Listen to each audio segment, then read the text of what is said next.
రోజు నేను ఏకాదశి ఉపవాసం చేసినప్పుడు 10 years ఇంకా ఎక్కువైందిలే. భయంగా ఉండేది. అప్పుడు తెలిసింది బుర్ర పని చేస్తుంది, బాడీ కాదు.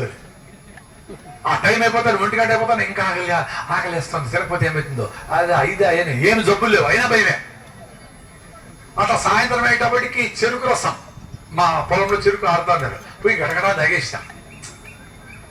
నెక్స్ట్ సారి తర్వాత ఉత్త నీళ్ళతో ఉండడము. తర్వాత బాడీ ప్రిపేర్ అయింది. మంచి ఫుడ్, సూపర్ ఫుడ్ తింటాను కదా. మా రాగి మందు ఏం లే ఫుడ్, రాగి మందు అట్లా చేయాలా అని వీడియోలు. జొన్నటి మా వల్ల కావడం లేదే అని 100 వీడియోలు. సార్ నా భార్య చేయడం లేదు సార్, మీరన్నా మాట్లాడండి. నేను ఎవడో ఫోన్ ఇస్తాడు, నీ భార్య నా మాట ఎందుకు ఇంటాడు ఆయన. ఇంకా వీలైతే వాడి వీడియోలు చూస్తే తంతాను నిన్ను వాడిని ఇద్దరిని అంటారు. అందుకని మగ మహారాజులందరూ జొన్న పిండిలో సద్దపిండిలో వేడి నీళ్లు పోసి అట్లా పిసికి రొట్టె చేసి నేర్చుకోండి. ఆయన కొంచెం సొట్టగా వస్తుంది, ఏం పర్వాలేదు. సొట్ట చేసినా పెరుక్కొని తినచ్చు కదా, ఇట్లా రౌండ్ గా అనక్కర్లే. మీ ఇంటిలి పాది ఆరోగ్యంగా ఉండాలంటే మగోళ్ళు, ఆడోళ్ళు, చిన్నోళ్ళు, పెద్దోళ్ళు అందరూ నేర్చుకోవాలా. వంటగదిలో 10 నిమిషాలే పట్టేది. ఆ కంపు కొట్టే చేపల్ని తోమి పిసికి తోమి పేగులు తీసి దానికి అల్లము వెల్లుల్లి చట్నీలు వేసి అన్ని వండి దాన్ని ఆర్గానిక్ గా మార్చి తినేదానికి ఎంత శ్రమ ఉంది. రాగి జావా జొన్న రొట్టె రాగి ముద్ద చేసుకునేది పెద్ద పని. అంత రైసే అది మంచిగా ఎట్లుంది తింటే Cloud9 అంటారు అట్లుండాలి. 24 hours తర్వాత ఫుడ్ పెట్టేటప్పటికి అట్లా మొత్తగా ఉంది. గాలి వస్తా ఉంటే అబ్బా ఎంజాయ్ చేస్తా ఉన్నా. అట్లా ఫుడ్ కోసం వెయిట్ చేసి తినాలా. టైం చూసుకొని తినేదంటే 1 గంట అయిపోయింది, వేస్ట్ అయిపోతుంది. ఫ్రిడ్జ్ లో 3 రోజుల నుంచి దీనికోసం వెయిట్ చేసి పెట్టినా తిని సావు అంటే రాత్రి 10 గంటలకి మొత్తం పొట్టలు వేసుకొని పడుకొని నేను పొట్ట పెంచుకొని పరిగెత్తే మన వాళ్ళకి పొట్ట ముందర దాటితే కూడా లైన్ గెలిచేసినట్లే. దానికి స్పెషల్ గా టైలర్లు ఉన్నారు పొట్టను కవర్ చేసేదానికి, 1 మీటర్ ఎక్కువ తీసుకుని ఆయన. Very dangerous. పొట్ట పెరిగిందంటే డేంజర్ అర్థం. మీరందరూ లాజికల్, మీ మీద పెద్ద తెలియనివాడు అనుకోవద్దు. మన కూడా ఎంత పెట్టామో మనకు విషయాలు తెలుస్తూ ఉంటాయి. మీతో మీరు ఉండాలా. రమణ మహర్షి చెప్పినా నీతో నువ్వు తెలుసుకో, నీతో నువ్వు ఉండేది అదే. ఎంత అద్భుతంగా ఏమి తింటే ఏం జరుగుతూ ఉంది.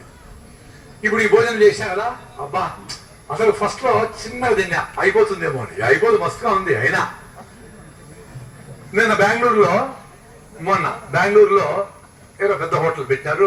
ఆంధ్ర స్టైలు ఏపుళ్ళు గీపుళ్ళు వంకాయ వేపుళ్ళు పని సూపర్ టేస్టీగా ఉండేది. వైట్ రైస్ విజయరామ్ చెప్తాన్నాడు కదా, ఈ బీపీటీనో ఏదో రైస్ మెత్తగా ఉండేది. బాగా వేసి తొక్కినా వేసి అటు నుంచి మళ్ళీ ఎక్కడికో డ్రైవ్ చేస్తా పోతా ఉంటే బాడీ చెప్తా ఉంది అట్లా మంట ఏంట్రా ఇట్లా చేశారు. అంటే రైట్ ఫుడ్ తిని తిని తిని తిని అలవాటైతే మనిషికి ఓ మాట పశువుకు ఓ దెబ్బ అని మీ అందరికి ఇన్ని మంచి మాటలు చెప్తాను. అర్థం చేసుకొని మారిపోవాలి అంతే. అసలు ఈ మీటింగ్లు రాకూడదు. మీరు మారిపోతే ఎందుకు మీటింగ్లో?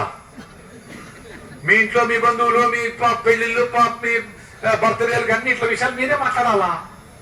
ఏం కదా ఎందుకు పోతారు తొందరగా? అందుకే చెప్పేది, చెడు అలవాట్లు ఉండేవాళ్ళు, మందు తాగేవాళ్ళు కూడా బాగా పొద్దున్న లేచి పరిగెత్తి రాగిజావ తాగి నువ్వు లడ్డూలు, పల్లి లడ్డూలు, కొబ్బరి లడ్డూలు తిని ఓ పూట 6 కిలో సామలో వాటి ఏమైనా తిని, ఇంకో పూట దేశీ బియ్యం తిని, ఇంకో పూట సద్దలు జొన్నలు రొట్టెలో ఇడ్లీలో దోశలో చేసుకొని తిని ఆరోగ్యంగా ఉంటే 100 ఏళ్ళు మందు కొట్టచ్చు. సూపర్గా ఉంది, హాయిగా ఉంది. ఆ ఎక్స్పీరియన్స్ మీరు పొందాలా. మేము ఎంత చెప్పినా నేను చెప్తా, ఒక వారం రోజులు పొద్దున్న లేచి రాగిజా 3 గ్లాసులు తాగండి. సార్ 3 గ్లాసులు ఎట్లా సార్ తాగేది? 2 లీటర్ పెప్సీ తాగుతారే ఎట్లా? చెత్త చెదారం అంతా దరిద్రంతా చింట పెట్టేశారు. బ్రిటిష్ వాడు వచ్చి వెళ్ళిపోయినాడు స్వాతంత్రం ఇచ్చేసి. మనకు పెట్టినవన్నీ దరిద్రమే. టీవీలో కనపడేటివన్నీ దరిద్రం. అన్ని పిల్లలకు చెప్తాను, అన్ని రాసుకోండి. ఏమేమి కనబడతాయో టీవీలో అవన్నీ దరిద్రము. అడ్వర్టైజ్మెంట్ చేశారంటే దరిద్రము. ఎక్కడైనా జూబిలీ హిల్స్ లో రాగి ముద్ద తినండి, జొన్న రొట్టె తినండి, నువ్వు లడ్డు తినండి, సీతాఫలంకాయ తినండి అడ్వర్టైజ్మెంట్ చూసినారా? మరేంటి మంచికి అడ్వర్టైజ్మెంట్ ఉండదు. అది మనం చెప్పాలి, మన బాధ్యత, పిల్లలకి బాధ్యత. సార్ వాళ్ళు వినడం లేదు సార్, వాళ్ళు వినడం లేదు సార్. వీళ్ళు కాదు, ఆకలితో మాడి చావని మీ పిల్లలు ఏం కాదు. ఓ రోజు తినరు, రెండో ఆగలేస్తే తింటారు. నువ్వులో టీ బాగా దిగు దిగు. సాయంత్రం వచ్చినప్పటికి మంచిగా బఠానీలో, శనగలో, బొబ్బర్లో, పెసలు మంచిగా గుగ్గిలు చేసి దాన్ని చాట్ చేసి దానికి ఏదైనా కొంచెం ఆనియన్స్, ఉల్లిపాయలు వేసి ఇదేసి నిమ్మకాయ పిండితే ఎందుకండో అది చేసే ఓపికలే. వాడు మొక్కని 50 రూపాయలు వేస్తే వాడు చింటోస్ మీటోస్ కట్టేసి పర్రని చెప్పి తింటా ఉంటాడు. సార్ మా వాడిని బాగాలేదు సార్, హెల్త్ చూడు ఈరోజు మీకు బాగా.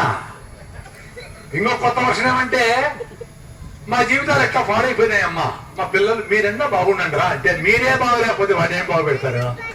మీరు చెంగుని ఎగరతాం ఎనర్జెటిక్ గా ఉంటే మా అమ్మ నాన్న ఏం తిన్నారు, ఏం చేస్తుంటారు, పరిగెత్తినారా ఏంటి, ఏం ఆలోచనలు ఉన్నాయి. మీరు సెల్ ఫోన్లు చూడకుండా టీవీని ఎత్తి పక్కనేసి నేను ఎప్పుడో చెప్పిన 10 ఏళ్ళ మొదటి TV breaking day, women's day, volunteers day, father's day అని కాకుండా టీవీ బ్రేకింగ్ డే అని పెట్టుకోండి అమ్మా, అందరు తీసుకెళ్ళి టీవీ పింగ్ వదిలిపెట్టండి అని చెప్పి.